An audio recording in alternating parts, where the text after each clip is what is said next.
కడపకు సంబంధించి మరో బ్రేకింగ్ న్యూస్ చూస్తున్నాం. కరోనా కేసుల విషయంలో ప్రభుత్వం నిజాలు దాచిపెడుతుందన్నారు వైఎస్ఆర్సీపీ నేత రవీంద్రనాథ్ రెడ్డి.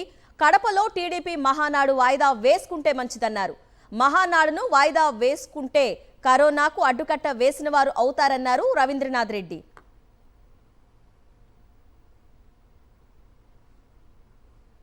అనధికారికంగా 4097 కేసులు అనధికారికంగా భారతదేశంలో నమోదయ్యాయని చెప్పేసి చెప్పడం జరుగుతోంది. అధికారికంగా తక్కువ చూపెడుతున్నారు వాళ్ళు.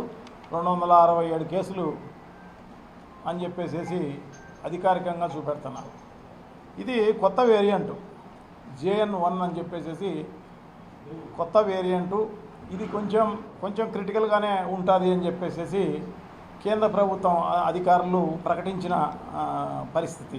సో అదే కాకోకుండా నిన్నటి వరకు 5 మంది వివిధ రాష్ట్రాల్లో, కేరళలో అయితేనేమి, గుజరాత్లో అయితేనేమి, మిగతా చోట ఒక 5 మంది చనిపోయిన పరిస్థితి కూడా కనపడుతోంది. సో ఇటువంటి పరిస్థితుల్లో మహానాడు కార్యక్రమాన్ని వాయిదా వేసుకుంటే చాలా మంచిది. ఎందుకంటే వాయిదా వేసుకుంటే కొంత ఈ భారతదేశంలో కాదు, ప్రపంచానికి కరోనా విజృంభించే విధంగా అవకాశం ఉండదు.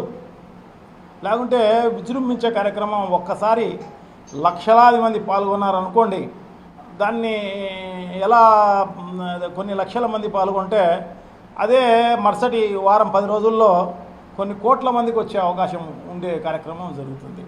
ఇది ప్రపంచంలోనే విజృంభించే కార్యక్రమం కూడా జరగవచ్చు. అది నిన్న అనుకుంటా మన ఆంధ్ర రాష్ట్ర ప్రభుత్వం కూడా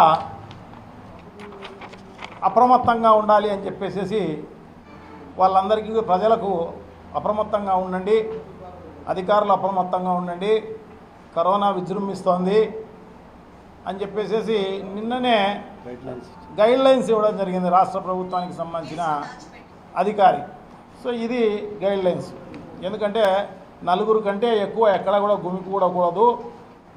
కూడినా కూడా తగు జాగ్రత్తలు తీసుకోవాలి, మాస్కులు ధరించాలి, చేతులు ఎప్పటికప్పుడు కడుక్కోవాలి శుభ్రంగా సబ్బుతో. సో ఇవన్నీ ఇన్స్ట్రక్షన్స్, ఇవన్నీ కూడా చెప్పిన పరిస్థితి కూడా ఉంది అన్నమాట.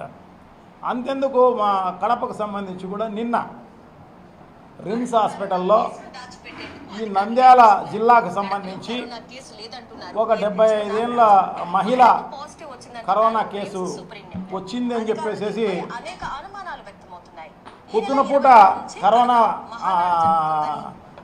ఉంది అని చెప్పేసి ఆ సూపరింటెండెంట్ ఇచ్చిన స్టేట్మెంట్. అది కోవిడ్ పాజిటివ్ కేసు ఒకటి సూపరింటెండెంట్ అండి. ఆమె చాగల్మరి నుంచి వచ్చారు, ఆర్లగడ్డ మండలం నుంచి.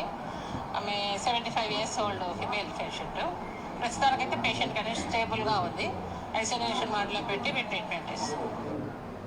ఆ రకంగా రిమ్స్ సూపరింటెండెంట్ మరి ఆమెకు తెలిసి చెప్పిందో, అంటే ఇట్లా జరుగుతుందని తెలియక చెప్పిందో కానీ మొత్తం పైన వాస్తవం తెలియజేసింది ప్రజలకు. తెలియజేస్తేనే అది వైరల్ అయ్యేపాటికి అప్రమత్తమైపోయి, వాళ్ళ తెలుగుదేశం పార్టీ వాళ్ళు అప్రమత్తమైనారో, లేకుంటే మన జిల్లా అధికారులు అప్రమత్తమైనారో, ఇమ్మీడియట్గా డిఎంఎన్హెచ్ఓ గారిని అక్కడికి పంపించేసేసి ఇది కరోనా కాదు, ఊరికి అనుమానం మాత్రమే వ్యక్తం అని దాన్ని మభ్యపెట్టే కార్యక్రమం చేసిన పరిస్థితి అన్నమాట.